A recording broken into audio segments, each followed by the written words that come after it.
And the problem is you introduce competing concepts, and the actual values which legitimize this, it's not what makes the decision. That is, it's always power interest which dictates it. So, for example, you can refer to international law when you say, let's say a country wants to sever from another one. International law says, the principle of territorial integrity is sacred. That's international law. But then you have these humanitarian values, the liberal values saying, well, what about self-determination? So by introducing the rules-based international order, you have two competing concepts. Yeah. You have territorial integrity or self-determination. So, but it's not values which dictates, it's power interests. So if you go to Kosovo, well, we want independence, so we'll go with self-determination. What about Taiwan?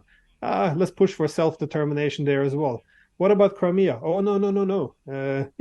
Doesn't matter if 90% wanted to join Russia. It's definitely territorial integrity. So there's no principle anymore. It's just, we call it rules-based international order, but it really reflects, might is right.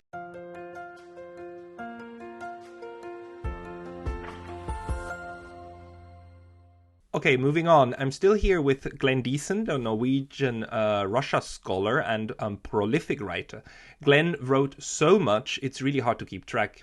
Your most recent book publication, for instance, is called Russophobia, Propaganda in International Politics, which came out just last year. And the next one will be The Think Tank Racket, Managing the Information War with Russia, which will come out on October 1st this year, as I saw. Could you give us a quick summary of what your assessment of the think tank racket is?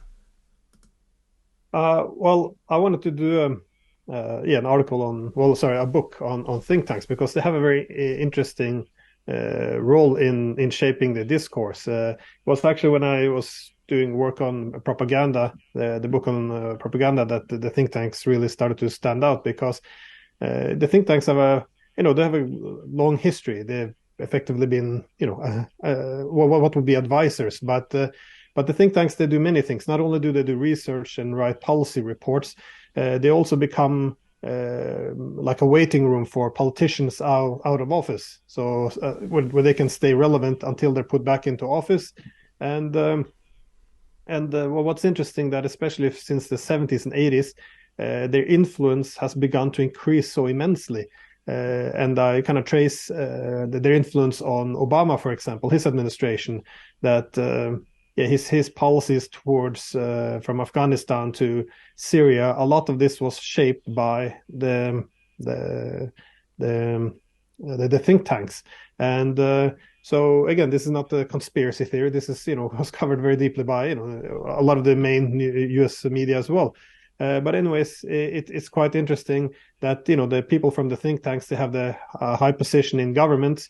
They have a huge influence on shaping policies, and they kind of dominate in media as well. If you see how many op-eds come out by people from think tanks, and also then they don't reveal always that they're from think tanks. They come out as independent experts or something.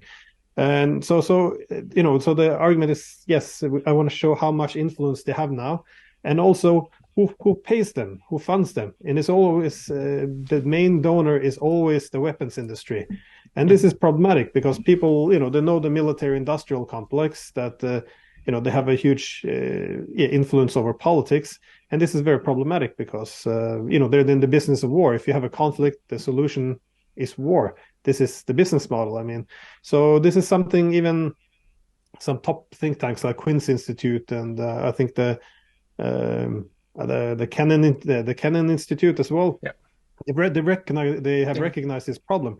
Like think tanks are running on a business model, which means pleasing the weapons companies, and then so you're effectively in finding a military solution to everything. So the purpose of this book was simply to look at how the think tanks have influenced policy towards Russia, because again, Russia has been, through the Cold War, when the think tanks came up, has been the main source of it's been good business conflict with Russia for the arms industry, and it continues to be so. So that's kind of the purpose behind the book.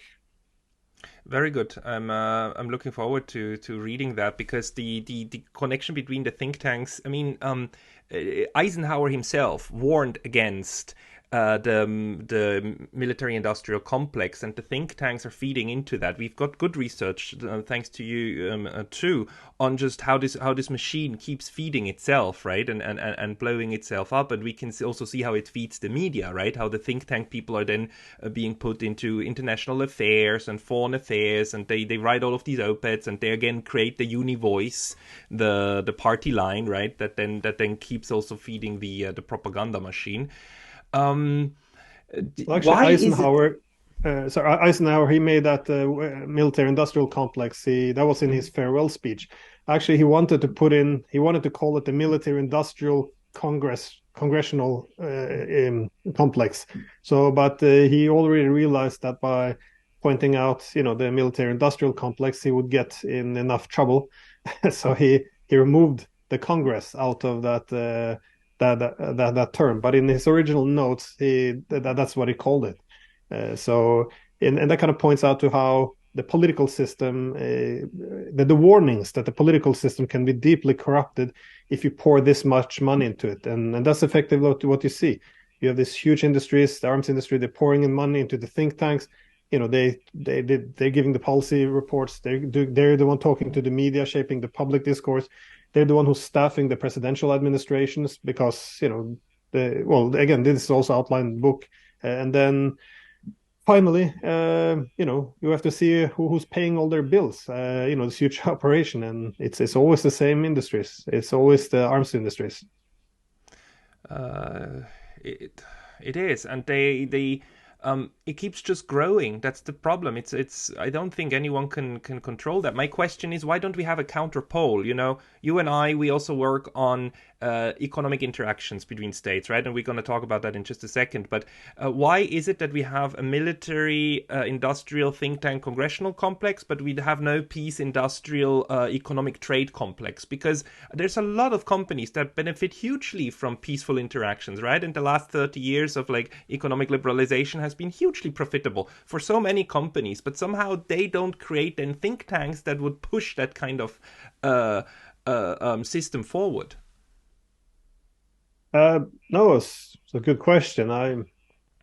It would be a good idea to have a think tank which works on, who sees a business model in benefiting from peace and trade.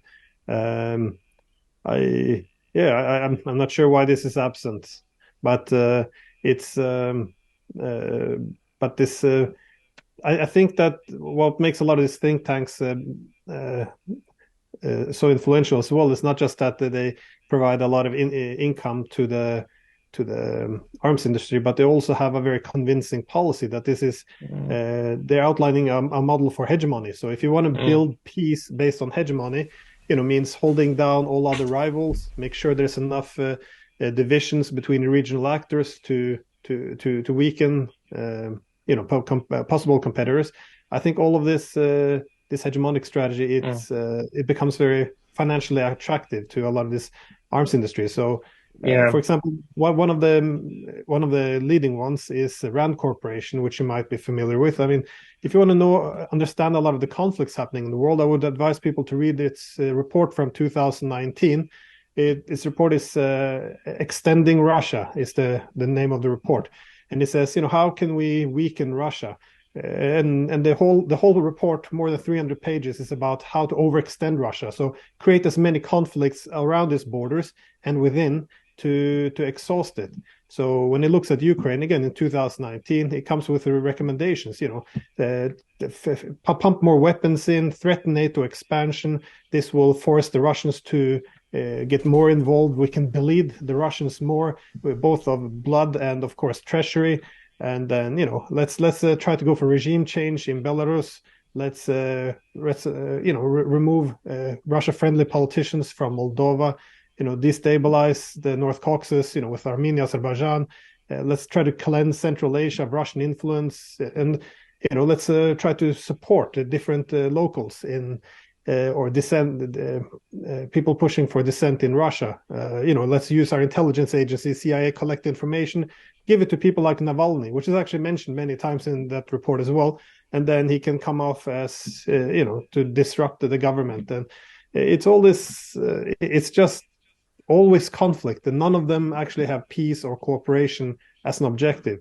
How to learn to live on the same planet with these other great powers. It's always crush them, defeat. It's extremely belligerent, and maybe it has something to do with the fact that only a few people really gain a lot from war, and therefore have a disproportionate incentive of making that, and a lot of people have a lot to gain from peace. Therefore, the collective action problem comes in motion, and we don't have collective action. But talking about this, let's move to Europe, and let's move to your other book, and to this question that I have, like, why are, I'm sorry for my bluntness, but why are we Europeans so dumb to go along with this? This is utterly stupid, and this makes no sense, especially now that to create basically the staging ground for a potential limited nuclear war in Europe. This makes no sense, but the Europeans seem to be willing to go along with it. What's your take on this? No, it's a good question. I don't know why either. I mean, it's a very difficult question to ask these days as well, because in my opinion, if Europe should remain relevant, prosperous, and safe, we have to find a way to organize relations, to have a common European security architecture, something that arranges relations also with Russia. The idea that you can, have a stable Europe where you completely exclude the largest country in Europe and create these dividing lines, remove all neutral states and militarize these dividing lines, that this is a recipe for stability. I just don't see it. And I do think that something will change in Europe over time, because the problem now is not only that we have war on our continent, but it's also the relevance of Europe, because what happens is, over the past few years, the United States has been really trying to convince the Europeans to have more economic loyalty towards the US. So stop buying all this Russian gas and Chinese technologies, and don't trade with Iran, and all American enemies, don't trade with them, only trade with the United States. The problem here is the Europeans will then have excessive dependence on the United States, and they will become more or less vassals. This is something many European leaders like Macron has recognized, which is why it's important to diversify your ties.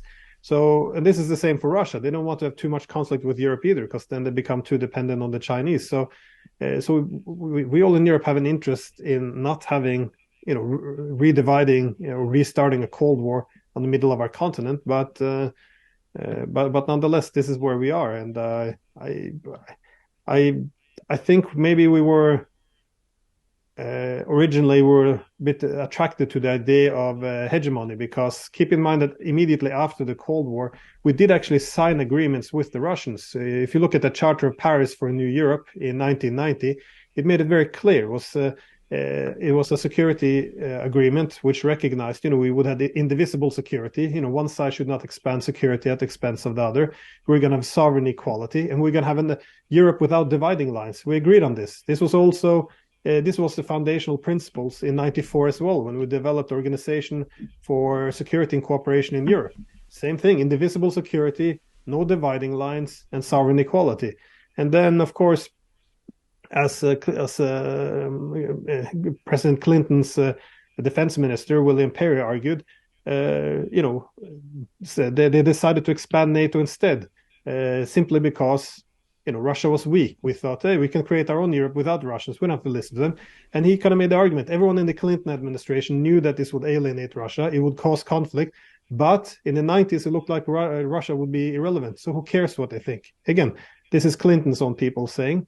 And so I think that, we have this decision. Do we go with an inclusive security architecture, which depends on cooperation, which includes Russia, or do we just go for full hegemony? Because that's what NATO means. If you expand NATO, you're only moving the dividing lines. We are increasing our security at the expense of Russia's security. And also, if you look at the principle of sovereign equality, it's also gone, because now we can promote democracy, interfere in their domestic affairs. We can have humanitarian interventions. We can sever territories from other countries, like we did in Kosovo, outside the international law. Like we can violate sovereignty of others, but of course they can't do it to us. So So all these key principles are now gone, and the reason behind it is because we have a secured NATO-centric architecture, a Europe which doesn't include Russia. So again, everyone saw this coming, or not everyone, many people have seen this conflict coming a long time ago. But I think the Europeans were probably seduced by this idea of liberal hegemony. Because, you have one center of power, you're not going to have all this international anarchy with, great power rivalry. Also, with one center of power, we have the opportunity to spread liberal democratic values. All these ideas of perpetual peace, this I think was very attractive. And I think now we'll have to wake up and realize that the past 30 years, we've done some very, very big mistakes. But I don't think we're there quite yet. But it requires so much ignorance, not ignorance, because ignorance is like not knowing something. But what we are currently asked is to proactively ignore all of the hypocrisy in the speech, right? We are supposed to ignore Kosovo and the how this breaks international law, what happened there. We are supposed to ignore the fact that a third of Syria is occupied by US troops. We're supposed to ignore, but ignore that Israel is occupying the Golan Heights against international law, that the recognition of this by the US is another breach of international law. There's so many. We're supposed to ignore, proactively, knowingly ignore that Julian Assange is being tortured to death in the UK on the command of the US, while the US president says, okay, freedom of the press in Russia and China is the most important thing in the whole wide world. I wonder how long this can work, because it's by now it's so blatant.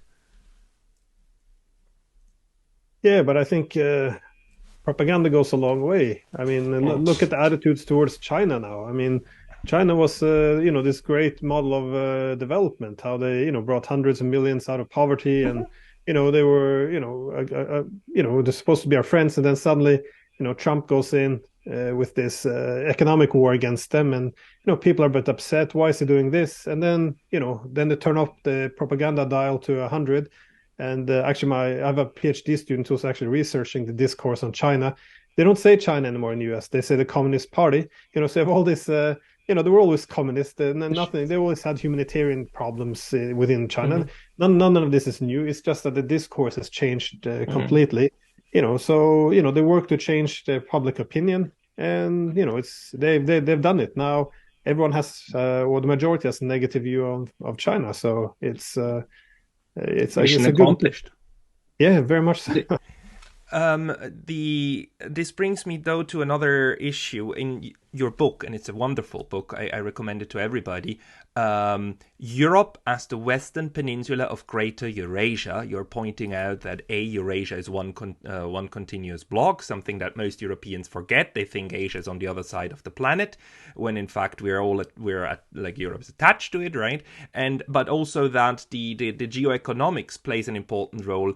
And if I get you right, your analysis is that once we move from a system built by a hegemon centered around free trade and global liberalization, economic liberalization, once we move from that into renationalization of the bloc, right, and excluding everybody, that's the moment when actually the peak has been reached, right, and when the hegemon is actually on the decline. Could you explain maybe the concept of geoeconomics first, and then this part of the analysis? Well, geoeconomics is it effectively, instead of looking at military power and territory, it looks at economic influence. That this is where a lot of power comes from. Now, often when people talk in political economy, there's a huge, probably a liberal bias, I would say, assuming that everything is about absolute gain. So if country A and country B cooperates, more interdependence, it will lead to peace naturally. But the geoeconomics often tends to have a more of a realist bent to it, and it assumes that it looks at the symmetry within dependence. That is, one side will always be more dependent than the other. So, for example, if China and Laos, they become more interdependent. Laos is more dependent on China than China is on Laos, obviously. So when you have asymmetrical interdependence, that translates into political influence. and this is why that's why the United States is very worried about all these economic ties that China has. Anyways, my argument is this is to a large extent what countries have been doing, at least since the Industrial Revolution. You seek to skew the dependence skew the symmetry within interdependent relations. You want others to be more dependent on you and you to be less dependent on others. I mean, I saw this speech by Ursula von der Leyen about 3 weeks ago or something. She was just criticizing China. Says it looks like you're trying to make the world more dependent on you, but you become less dependent on the world. And I was like, well, that's what every country does. I mean, this is what the EU is about. You have all these countries come together for collective bargaining power, and then you create asymmetrical relations with others. So you have this huge EU bloc. To go to Moldova, they say let's have trade agreements. Now, of course, Moldova can't live without the EU economically, so now they can dictate all the terms to Moldova, the terms for trade, but also they can put political conditions. How they should reform their government. What their foreign policy might be. So you have. This is what everyone does, so it's not it's nothing unique, but I think when you discuss geoeconomics, it's quite important to look at regions, because you always had 3 major economic regions: that's North America, Europe, and East Asia.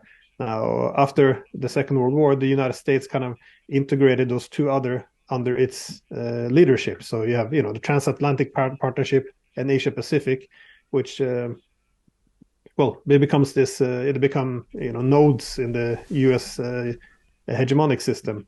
Now my argument is that the Eurasian integration, in which you have those 2 other nodes, which is Europe and Asia, if they're integrated more and more into a common economy, this becomes an anti-hegemonic move. So seeking to reduce the influence of the United States.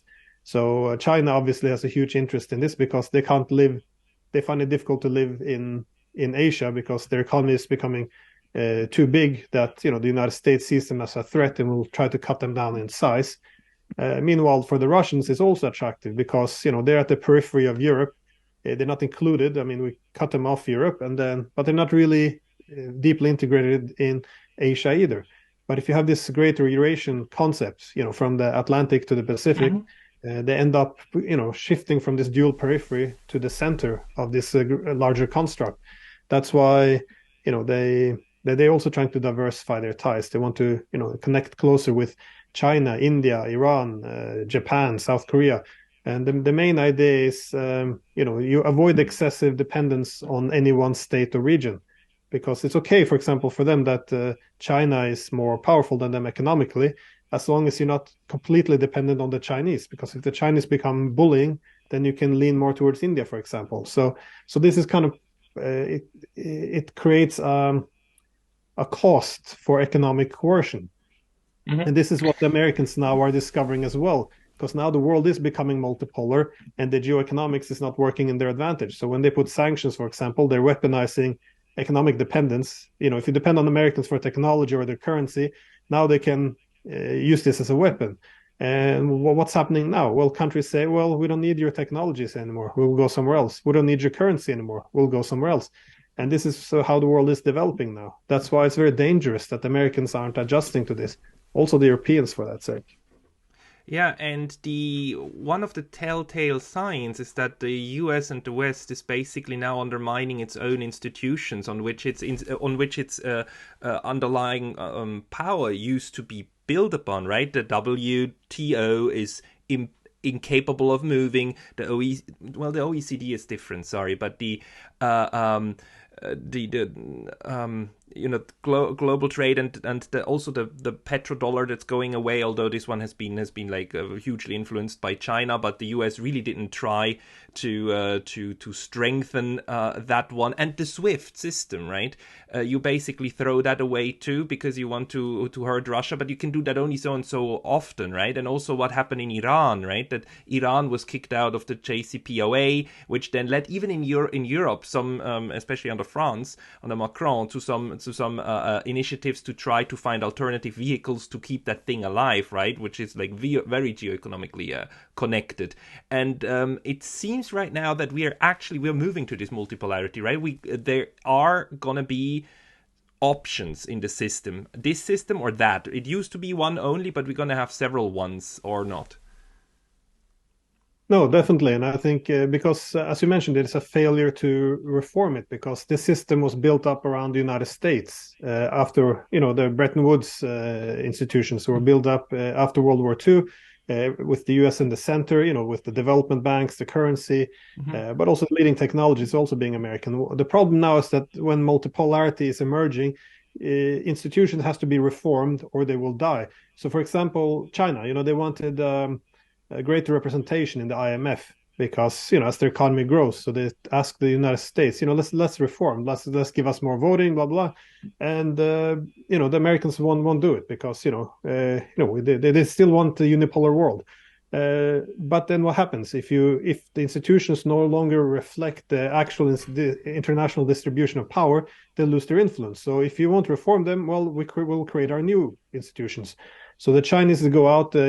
In 2015, they launched this Asian Infrastructure Investment Bank, and as a rival to the IMF, the Americans tell all their allies, let's isolate them, let's not join this.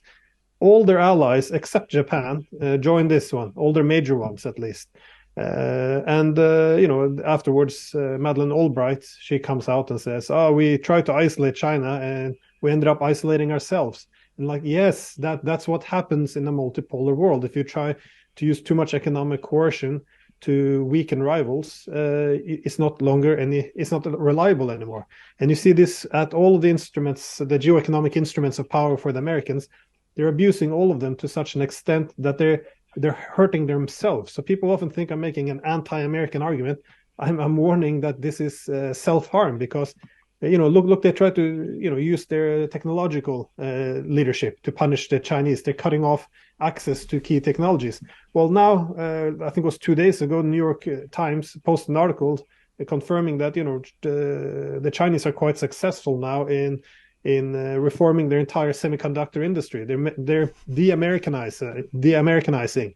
They're creating and de-Taiwanized. Yes. And so they don't need the technologies anymore. And then the Americans also control the main transportation corridors around the world. So if you want to have reliable shipping, for example, not to have any of your shipping caught up in any U.S. choke points, you also have to be obedient to the U.S. Well, now the Chinese put trillions of dollars into this Belt and Road initiatives, and other countries have followed. This is not just them. You see the Indians doing it, the Russians. Across Eurasia, we're finding alternative transportation corridors. A new one as well is this, Russia, Iran, India corridor, which is completely outside U.S. control. You have the Russians also including the Chinese in the Arctic. So they're finding new transportation corridors because they don't rely on transportation corridors under U.S. control because, why would you be vulnerable? And then you have, the banks and the currencies, of course, and the SWIFT. I mean, this is... They stole the money from the Russian central bank. This has never been done before. It's taking the money. Afghanistan. They did it to Afghanistan first. They took their money. Yeah, that's correct. I stand corrected. But you can't do this so many times. You can abuse your structural power a little bit until it breaks, and it seems to me they're breaking now on several fronts. I mean, even the Macron visit to China should be a real huge warning, a huge big red flag. It was interpreted like a big red flag, and that's why the propaganda is so harsh. But the European consensus might be brittle, not breaking, but brittle. No, I think so because the interests are they're not the same and also overall Europe is splitting a bit from the United States because as the economic incentives or economic power shifts towards Asia, U.S. interests will be more focused on Asia. Its priorities will be in Asia. Its resources will go to Asia. So the U.S. will be less interested in Europe. But at the same time, as the United States have less to offer Europe and less interest in Europe, they're demanding more from the Europeans. They're saying you have to be more loyal. With all these new economic centers popping up, don't deal with the Chinese or the Russians or anyone who's competing with America. Stay loyal to us. So we have less to give you, but we'll demand more of you. So this relationship is starting to come under pressure, but also within Europe, you see, if you have some countries who looks at opportunities of the rise of China and other countries in the East, and then you have others who see it as a weakness that the U.S. dominant world is coming to an end. So often, Poland, for example, they would prefer to have a dominant U.S.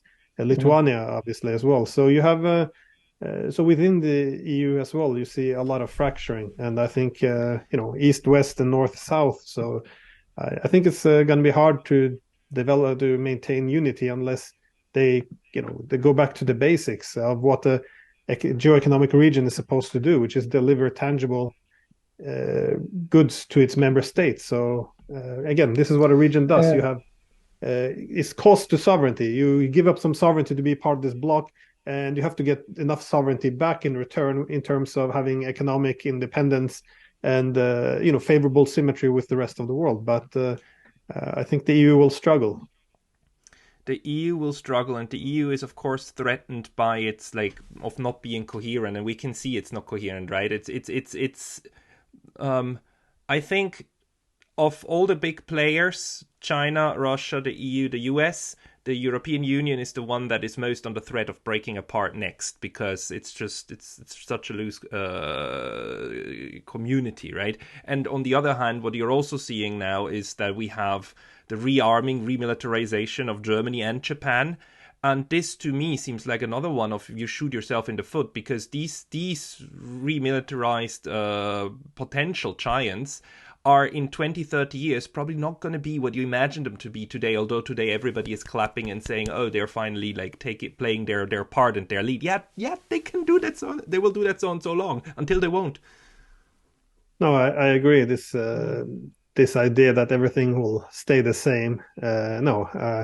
The Germany of the past 30 years has been, I think, has come to an end anyways. It's not just economics. It's not just now this ambitions of becoming a military power, but it also it became a very optimistic country in many ways, because they became this huge economic giant, and thinking that security wasn't, military power wasn't necessary. Now they might swing to another extreme, perhaps, but not sure. But it could happen. So.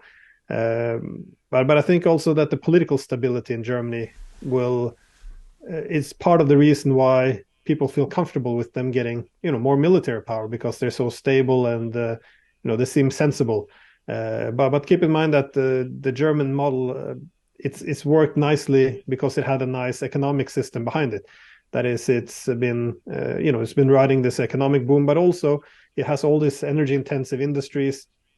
He gets all the cheap energy from Russia, and it kind of became a locomotive for Europe. But now this cutting themselves off Russian energy, their energy intensive industries are collapsing one after the other. Their economy will suffer greatly, and this is not temporary. The Russians doesn't really want to come back in a big way. That's one of the big things with this. With this conflict in Ukraine, this shift to Asia, it's permanent. Anyways, I think that without this cheap energy and resources, the Russians sending cheap energy resources to Germany. Germany produce a lot of goods and export it to Russia. This market is gone. They're not getting the cheap energy, and they don't have this huge market anymore for their products. So I think as Europe begins to struggle, also Germany and Russia losing its interest in Europe and America losing its interest in Europe, I think Europe's not going to be the same stable place anymore. So choosing this point in time in history to encourage Germany to arm itself, I mean, we might live to regret that. So I'm regretting it already. The last question before I let you go, because you said the shift of Russia to the east is permanent. I've had another scholar here, Yubin, and he argues very strongly against viewing Russia and China as being in an alliance. And I've seen in your book and in other articles you keep using the word partnership. Do you think of the Russians and the Chinese to grow closer together, or they must be suspicious of each other, right? Because both of them have a little bit of historical memory and know that this is going through ups and downs. How do you see the Russian-Chinese relationship? Well, I don't think the Russians and the Chinese want to call it an alliance because, well, alliance is two countries cooperating against a third country, as military alliances usually do, which means that the whole partnership is premised on an external adversary, which is in this case the United States. What they are arguing is that this is more than a partnership. It's about constructing a new international economic architecture. That means new centers of tech hubs, new transportation corridors, new banks, new payment systems. So they want a different world order, a multipolar Westphalian world order on a global scale. So in order to achieve both their political and economic objectives, they are completely dependent on each other, because the Chinese are the main economic driving force who can make this happen.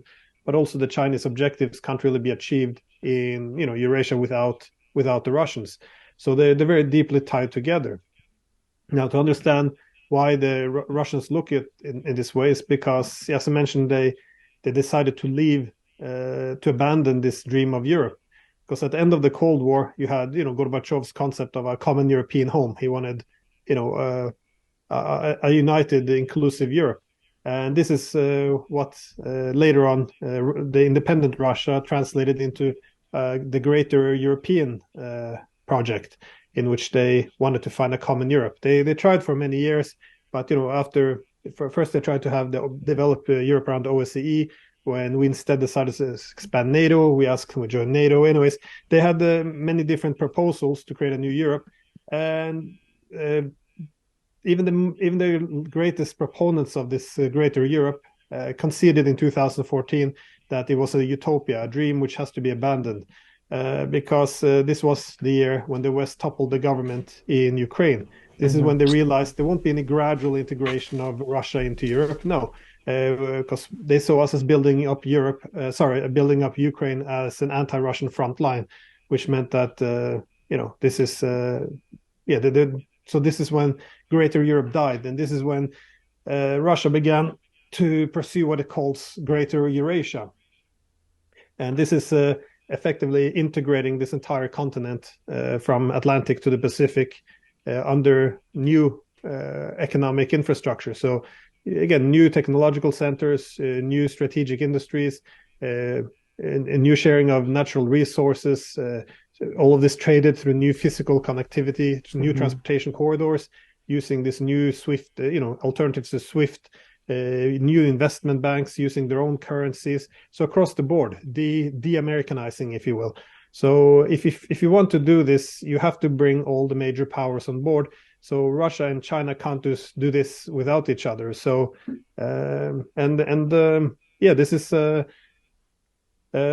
this is why I think they will remain strong partners. It doesn't mean that they don't have any bad history or distrust, but I think that their partnership will only get closer. And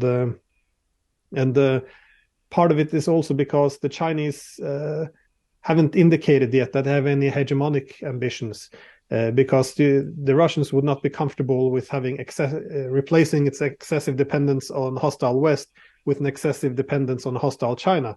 So what Russia really needs to do is diversify its international its economic connectivity. That means China is much more powerful than Russia. So Russia can accept that China is leading, but they cannot accept that they're dominant. Now, the difference is dominance means you can dictate over Russia, you can have political influence over them. So the way you overcome this is to diversify your economic connectivity, like Macron wants to do. And this setting up the Eurasian Economic Union. So having closer ties with Central Asia. It means having this north-south corridor with Iran, with India, and overall make sure it doesn't become too dependent only on China. Now, this interesting thing with China is they're not opposing this. They're saying we can be the first among equals. We're not after hegemony. We're after being the leading power in a balance of power or a balance of dependence. And they've made the indication to the Russians we're content with this.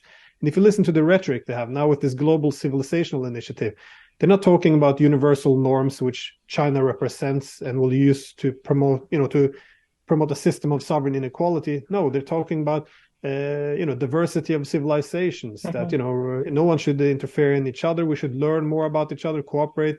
but each civilization is distinctive, and that's okay. And we have our own independent development models.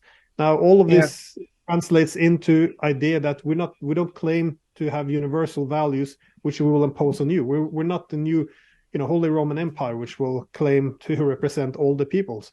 So this is something that relaxes the Russians. So they found, I think they're moving towards a comfortable partnership, and Yeah. so I wouldn't dismiss it.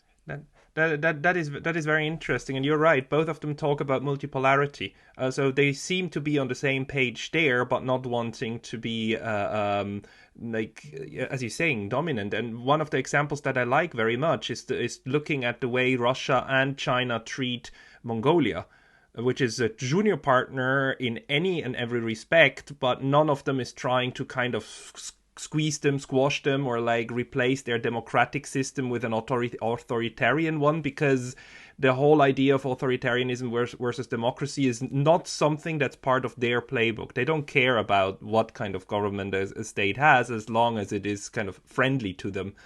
That's how I see it.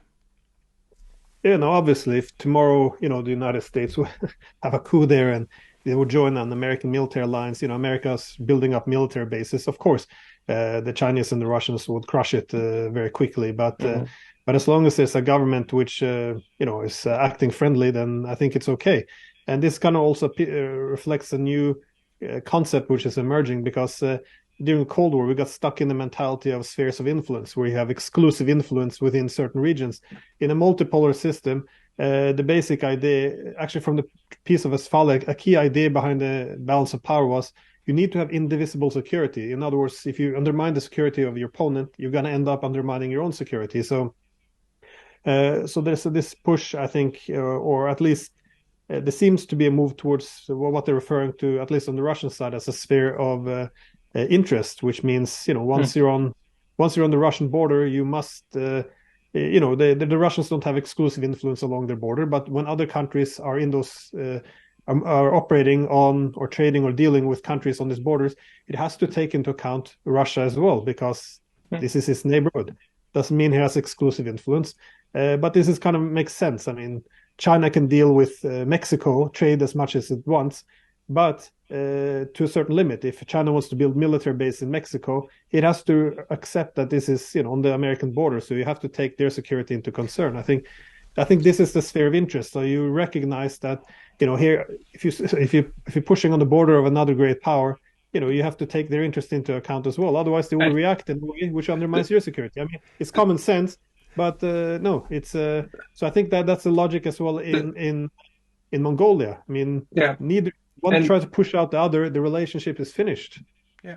And the funny thing is that on this one, even the Americans agree, because we have dozens of statements, even of the last year, that they view the Monroe Doctrine as still in place and still, like, everybody knows it. So at least the Americans agree on that one with Russia and China, that the spheres of interest is real, at least in what they do. Maybe not in how they speak, but in what they do.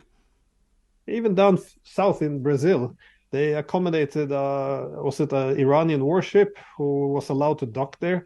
And the American political establishment lost their collective mind. Like, how dare they? And that's we're far away from the United States, but this was considered to be unacceptable. Same as, China have security cooperation with Solomon Islands, also completely unacceptable. Other side of the planet, but, so there is this idea that, you have to respect America when you're close to them, but it doesn't apply the other way. But this is the principle. This is why I'm saying sovereign inequality. It's one set of rules for us and a different for you.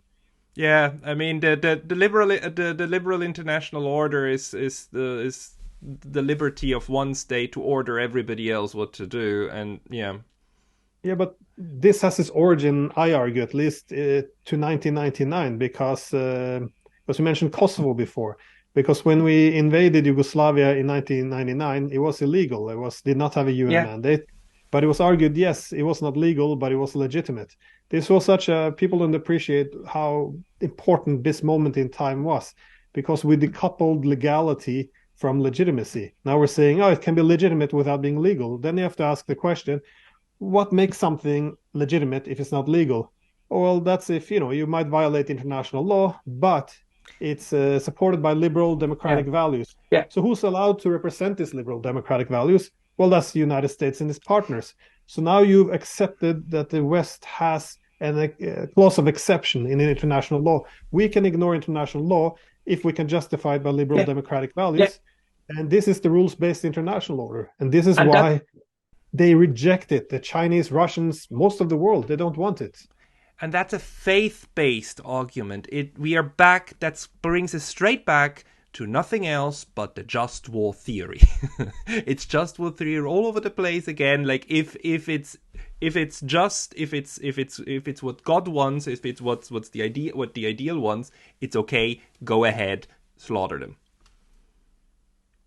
Yeah, and the problem is you introduce competing concepts and Yeah. and the actual values which legitimize this. It's not what makes the decision. That is, it's always power interest which dictates it. So, for example, you can refer to international law when you say, let's say, a country wants to sever from another one. International law says, the principle of territorial integrity is sacred. That's international law. But then you have these humanitarian values, the liberal values, saying, well, what about self-determination? So by introducing the rules-based international order, you have two competing concepts. Yeah. You have territorial integrity or self-determination.